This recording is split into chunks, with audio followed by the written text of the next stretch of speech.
Hey, what's up everyone? Hughes from ET Card Collector. Today is Sunday. I just finished watching the Cowboys put the finishing touches on a 44-22 win over the Commanders. I almost said Redskins. I still refer to them as the Redskins.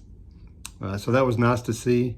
Kind of shocking, if you will, as bad as the Cowboys played last week in Carolina, to come in here and really dominate from the last drive of the second quarter on through the rest of the game. They really look sharp. They look good today. So we'll see what happens going forward. This weekend I had two card shows. One of the Dallas card shows in Dallas that I decided not to go to. The problem with it is the parking, honestly. If it had better parking, I would probably go to it. But the parking lot is so small, you can't hardly pull into a spot and have room to back out. You can't pull forward and try to back into a spot hardly. The parking garage, I think they were charging maybe $10 to get in. Last time, there was no parking spots in the garage. It was really small. So it was something I decided to pass on for this time.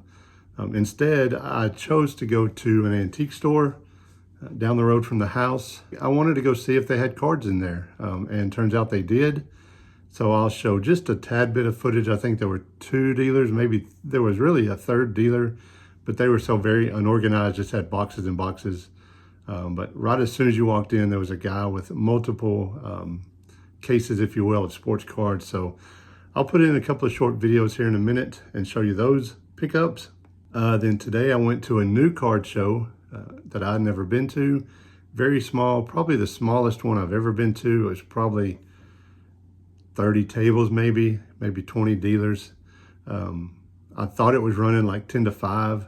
So after church and lunch, I was going right over there. I got there about 2:20 and it was shutting down at 3. And so by the time I got there, some of the vendors had already started to close up shop. So I didn't buy but just a couple of things there, but I'll show that as well. So I do have a big mail day coming in tomorrow, a bunch of Nolan Rhines to add to my collection. And I'll put that in a video later in the week. So yeah, let's look at some footage from the antique mall, something different. I hope you enjoy it, and then I'll come back and show you some cards.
Cashier assistant seated at the front. Cashier assistant.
So, like I said, I missed most of the card show. I only had about 30 minutes there. I didn't get any footage of it, but I did get some cards. So let's turn this camera around and just look at the pickups from the last 2 days.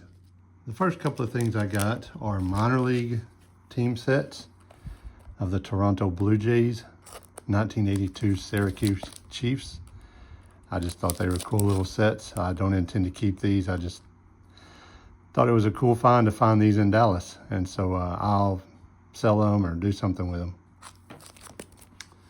The next card I got is a 1987 Topps Will Clark Tiffany version. This will go in the Notebook Project. One of my favorite Rangers. Of course, in the Giants here. Next up is a 1992 Bowman Trevor Hoffman rookie. Another one for the binder. In fact, all these cards will go in the binder project. The next group of 4 cards I got all came from the show. And we'll start with a 89 Pro Set Barry Sanders. When I was growing up and collecting football, I could not afford the score packs. So I collected Pro Set. Loved this card. I didn't care that it was in a college uniform. This card, the Troy Aikman, Deion Sanders, all those guys. So one of the cards that, I collected big growing up. The next one is a Nolan Ryan tribute card, gold parallel, out of Donruss. I did not have this in my Nolan Ryan collection. Tipping his cap to the fans at old Arlington Stadium. I went to many games over the years at Arlington Stadium. My parents would take me up there and see games throughout the years. The next card I already had in a PSA slab, but I got a good deal on it, so I bought it. A Bo Jackson rookie. One of the best athletes ever, really. I was going to say of his time, but really ever to play the game. Bo Jackson. And then the last card I got is a 1969 Topps checklist of Mickey Mantle. It's a Playing Days Mantle. It's not a solo card, if you will, but any kind of mantles from the Playing Days are great cards to have in the collection. So I'll add that. I may put that in on a stand and display it. Anyway, that's what I got for you. Thanks for watching, and so long.